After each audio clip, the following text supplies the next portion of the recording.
Evening friends, आपका easy economic channel में स्वागत है। आज हम थोड़ा सा डिस्कस करते हैं एक्सचेंज रेट के बारे में। वीडियो ज़्यादा लंबी नहीं करेंगे, शॉर्ट्स में समझेंगे इस चीज़ के बारे में। डिटेल में फिर कभी बनाएंगे।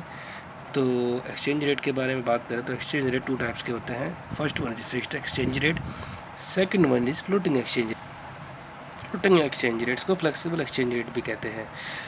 फिक्स्ड एक्सचेंज रेट के अंदर जो भी एक्सचेंज रेट होता है उसको कंट्रोल करती है गवर्नमेंट।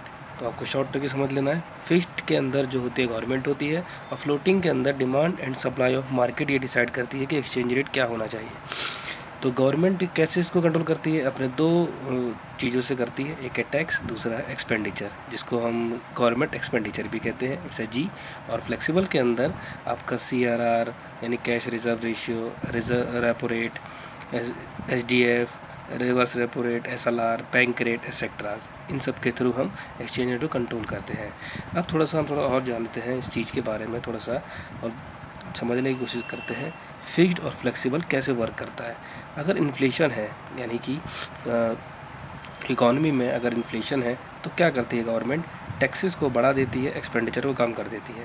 थोड़ा समझते हैं इन्फ्लेशन कैसे आया। इन्फ्लेशन का मतलब है कि लोगों के पास पैसा ज़्यादा है, तो गवर्नमेंट क्या करती है? उनसे पैसा वापस ले लेती है। तो टैक्सेस और एक्सपेंडिचर के थ्रू वो ऐसा करती है।